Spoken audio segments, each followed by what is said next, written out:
আসসালামু আলাইকুম ওরহমাতুল্লাহি ওবারকাতুহু। সম্মানিত ভাই বোন, আমাকে আপনাকে সর্বপ্রথম যেই বিষয়ে জ্ঞান অর্জন করতে হবে তা হলো তাওহীদ।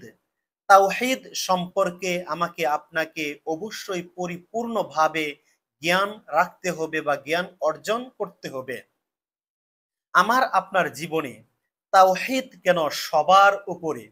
তাওহীদকে আমাকে আপনাকে অবশ্যই সবার উপরে প্রাধান্য দিতে হবে। যার তাওহীদ ঠিক আছে তার ইবাদত ঠিক থাকবে।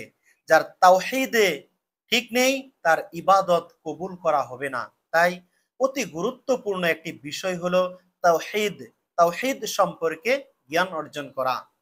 এ সম্পর্কে একটি হাদিস আবু সাঈদ খুদরি রাদিয়াল্লাহু তাআলা আনহু থেকে বর্ণিত। তিনি বলেন, রাসূলুল্লাহ সাল্লাল্লাহু আলাইহি ওয়াসাল্লাম বলেছেন যে মূসা আলাইহিস সালাম আল্লাহ তাআলাকে বললেন, হে আল্লাহ, আপনি আমাকে এমন একটি জিকির শিখিয়ে দিন, এমন একটি দোয়া শিখিয়ে দিন যার দ্বারা আমি আপনাকে স্মরণ করতে পারি।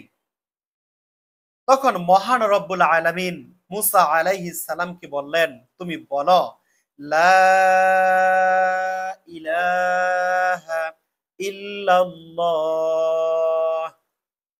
এই কথা শোনার পর মূসা আলাইহিস সালাম আল্লাহ তাআলাকে বললেন, হে আল্লাহ, এই কথা তো সবাই বলে, লা ইলাহা ইল্লাল্লাহ। এটা তো একটা কমন কথা, এটা তো সবাই বলে। এর চাইতে ভালো বা আমি এরকম দোয়া করতে চাই, আমি ভিন্নভাবে তোমার কাছে চাইতে চাই বা আমি আরো সুন্দরভাবে তোমাকে স্মরণ করতে চাই, তুমি আমাকে এমন একটি বাক্য শিখিয়ে দাও।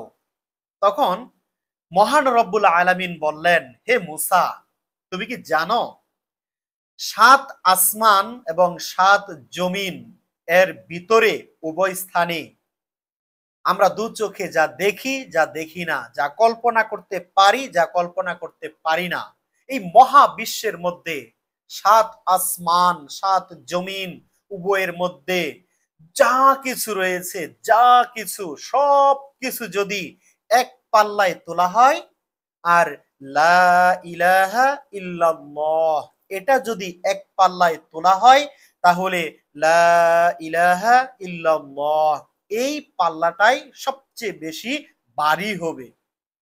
সুবহানাল্লাহ। তার মানে তাওহীদ শিক্ষার সর্বপ্রথম বাক্য, আল্লাহ তাআলাকে স্মরণ করার সবচেয়ে বড় বাক্য হলো লা ইলাহা ইল্লাল্লাহ। এই বাক্য আমরা প্রতিদিন পড়ব, প্রতিদিন পড়ার চেষ্টা করব। এমন কোনো দিন যেন অতিবাহিত না হয় যে আমরা লা ইলাহা ইল্লাল্লাহ এই কথা বলিনি।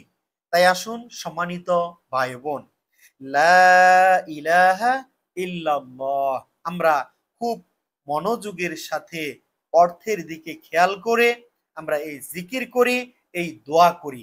আসুন আমরা প্রত্যেকেই বেশি বেশি এই কালেমা লা ইলাহা ইল্লাল্লাহ পাঠ করি। আল্লাহ তাআলা আমাদেরকে প্রতিদিন এই তাওহীদের বাক্য পাঠ করার তৌফিক দান করুন। আমিন ইয়া রাব্বাল আলামিন।